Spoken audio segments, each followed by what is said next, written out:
अस्सलाम वालेकुम everyone, welcome back to my YouTube channel. I hope आप सब खैरियत से होंगे। हम जो पोएम डिस्कस कर रहे हैं उसका नाम है the prologue to the Canterbury tales, जिसको लिखा है सर जेफरी चौसर ने।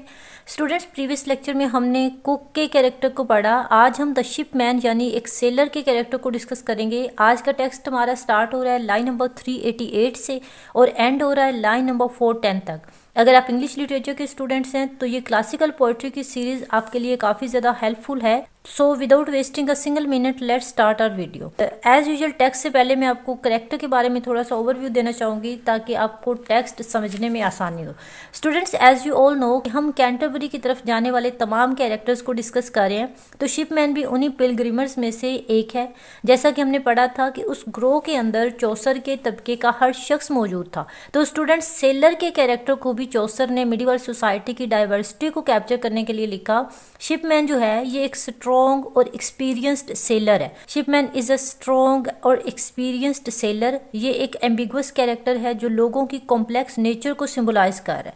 इसको एक एक्सपर्ट एक्सपीरियंस शिपमैन दिखाया है, लेकिन इसके साथ साथ उसके फ्लाज को भी हाईलाइट किया गया है। स्टूडेंट्स, सेलर जो है ये लोगों की चीज़ों में से अक्सर अपनी मर्जी की चीज़ें चोरी कर लेता था, जैसा कि वाइन वगैरह। ये सेलर रूल्स को नहीं मानता था, जैसे तमाम लोग जो है वो रूल्स को फॉलो करते थे। ये बहुत ही स्ट्रिक्ट था और डिसऑनेस्ट था। ठीक है, इसके कैरेक्टर के थ्रू चौसर ने सोसाइटी के अंदर रहने वाले मुख्तलिफ लोगों के बारे में बताया है कि सोसाइटी में ना सिर्फ बेहतरीन और इखलाक वाले कैरेक्टर हैं, बल्कि उनके साथ ही कुछ फ्लाज और कॉम्प्लेक्सिटीज वाले लोग भी मौजूद हैं। यहाँ तक ओवरव्यू आपको समझ आया होगा। अभी हम अपने टेक्स्ट को शुरू करते हैं और मज़ीद इस कैरेक्टर के बारे में समझते हैं। द शिपमैन, शिपमैन का मतलब है सेलर, मलाह यानी कश्ती चलाने वाला, यानी ये जो जहाज़ रान होता है उसको शिपमैन कहते हैं।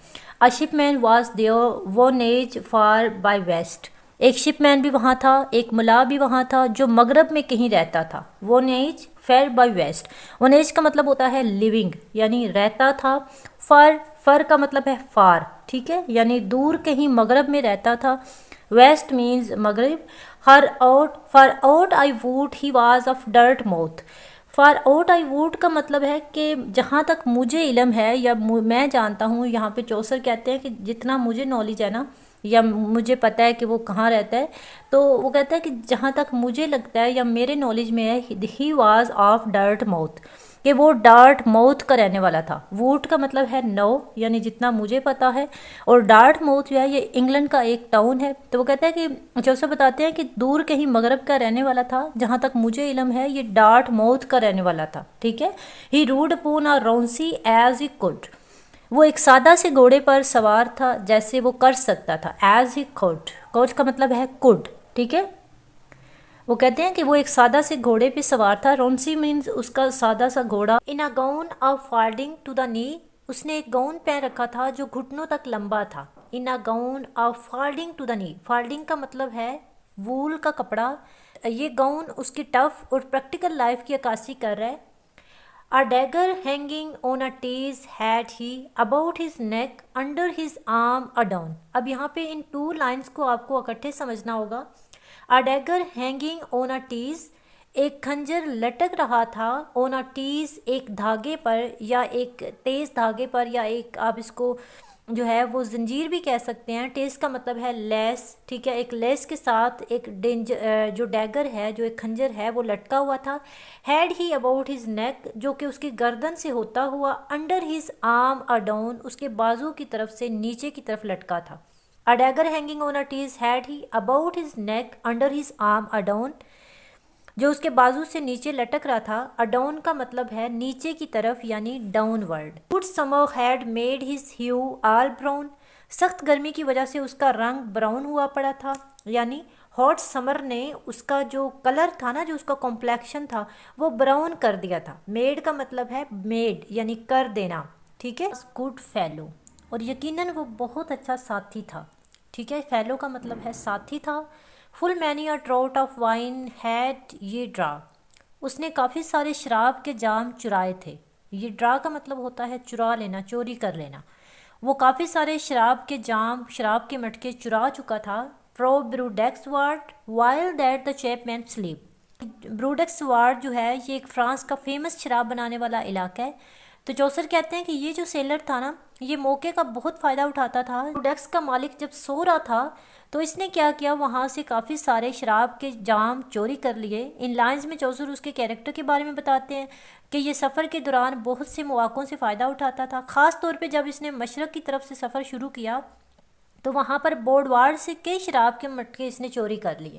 ऑफ नाइस कॉन्शियस टू की नो कीप, लेकिन उसे अपने ज़मीर की कोई परवाह नहीं थी, यानी ज़मीर नामी कोई चीज़ उसके पास थी ही नहीं। He doesn't worry about the morality of his action, he was completely unbothered by any guilt. उसको कोई गिल्ट नहीं होता था, कोई रिग्रेट नहीं होता था कि उसने जो भी चोरी की हो, जो भी अपनी मर्ज़ी का सामान जो भी वो लेके जा रहा होता था, वो उसमें से अपनी मर्ज़ी की चीज़ें उठा लेता था, स्पेशली शराब चोरी कर लेता था। तो उसको कोई ज़मीर मलामत नहीं करता था, उसके पास ज़मीर नाम की कोई चीज़ होती नहीं थी। दैट ही फोर्ट, अगर वो लड़ता, and had the higher hand, और वो जीत जाता। यहाँ पर बात हुई है कि वो जो पर्सन था ना, वो जो शिपमैन था, अगर वो लड़ता और उस लड़ाई में वो जीत जाता तो वो क्या करता, हायर हैंड का यहाँ पे मतलब है अपर हैंड, यानी जीत जाता। By water he sent him home to every land, तो वो अपने मुसाफिरों को, अपने पैसेंजर्स को पानी के ज़रिए उनके घरों में सेफ्टी से पहुंचाता था, बाहिफाजत उनको उनके घर में पहुंचाता था, उनकी लैंड्स पे पहुंचाता था जब भी वो जीत जाता। यानी वो इतना खुश होता था कि वो अपने तमाम मुसाफिरों को पानी के ज़रिए उनके घरों में बाहिफाजत पहुंचाता था। But of his craft to reckon well his tides, लेकिन वो अपनी हुनरमंदी और अपने मंसूबों में इतना माहिर था कि वो समंदरी लहरों को भी अच्छे से जानता था। रिकैन का मतलब होता है अपनी कैलकुलेशंस में बहुत माहिर था, तमाम लहरों का नॉलेज उसको था, जितनी भी समंदरी लहरें होती थी ना वो उनको बखूबी जानता था। टाइड्स का मतलब होता है लहरें। His streams and his danger him beside, वो अपने इर्द गिर्द के पानी और ख़तरात से खूब वाकिफ़ था। उसके अराउंड जो भी ख़तरात होते, जो पानी का भाव होता था, वो उनको अच्छे से जानता होता था। उसको पता होता था कि यहाँ पे ख़तरा है, यहाँ पे सेफ्टी है, तो इन चीज़ों से वो बहुत अच्छे से वाकिफ़ था।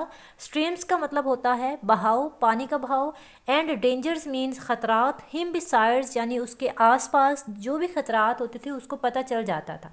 His harbour and his moon his lodge manage, वो अपनी पनाहगाहों को अच्छे से जानता था। हिज हॉर्ब्रो मीन्स वो अपनी पनाहगाहों को अच्छे से जानता था। चाँद की मुख्तलिफ जो इशारे होते हैं ये भी उसको पता था कि चाँद को देख के किस तरह से सिमत का अंदाज़ा लगाना है। उसके अलावा हिज लॉज मैनेज, वो अपने जहाज़ चलाने में बहुत माहिर था। यहाँ पर बात हुई है कि ये जो शिपमैन था ना, ये महफूज बंदरगाहों को जानता था, चांद की मदद से मुख्तलिफ सिमत का अंदाज़ा लगाना इसको आता था, इसे जहाज़ चलाने में महारत हासिल थी।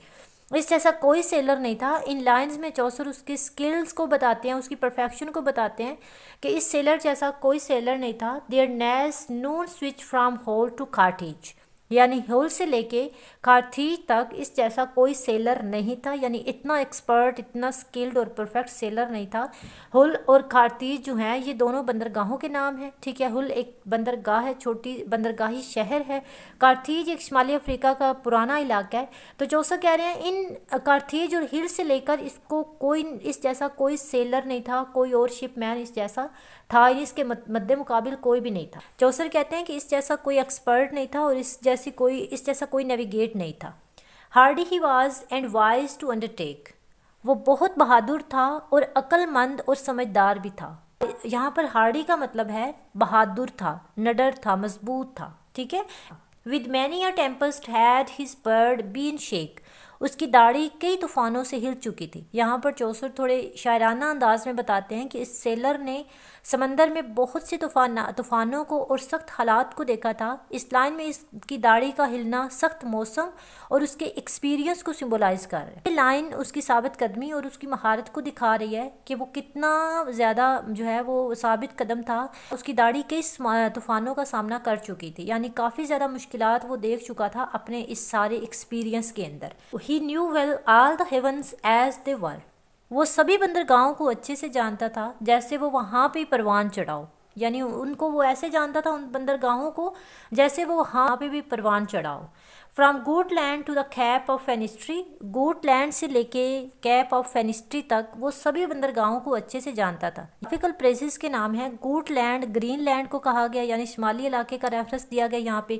کیپ آف فینسٹری کا مطلب ہے اسپین کا علاقہ، ٹھیک ہے. اور یہ سیلر جو تھا نا یہ ان دونوں جگہوں کے درمیانی راستوں کو بھی جانتا تھا، یعنی اتنا زیادہ اس کے پاس نالج تھا اپنے پیشے کو لے کے، اپنے پروفیشن میں، کہ یہ اتنا ماسٹر تھا ہر چیز میں. And every creek in Brittany and Spain, اور برطانیہ اور اسپین کے تمام نالوں کو یہ بندہ جانتا تھا. کریک کا مطلب ہوتا ہے نالا یا چھوٹی بندرگاہیں، تو برطانیہ اور اسپین کی تمام چھوٹی بندرگاہوں کا نالج اس کو تھا.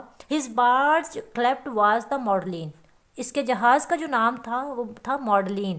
اب یہاں پہ بارج جو یوز ہوا ہے اٹس مین کہ اس کا جو شپ تھا نا، اس کا جو جہاز تھا وہ اس کا نام تھا ماڈلین. اسٹوڈنٹس یہاں پہ یہ شپ جو ہے اس کا نام بھی اس کی شخصیت اور اس کی سٹوری کے لیے کسی خاص علامت کو ظاہر کر رہا ہے. تو آئی ہوپ آپ کو یہاں تک جو ٹیکسٹ ہے، جو شپ مین کا کیریکٹر ہے وہ اچھے سے سمجھ آیا ہوگا. اور اگر آپ کو کہیں سے سمجھ نہیں آئی تو آپ کمنٹ سیکشن میں پوچھ سکتے ہیں. ویڈیو اچھی لگی ہو تو ویڈیو کو لائک کر دیں، چینل کو لازمی سبسکرائب کر لینا. اپنا رکھیے گا خیال، ملتے ہیں اگلی ویڈیو میں. اللہ حافظ.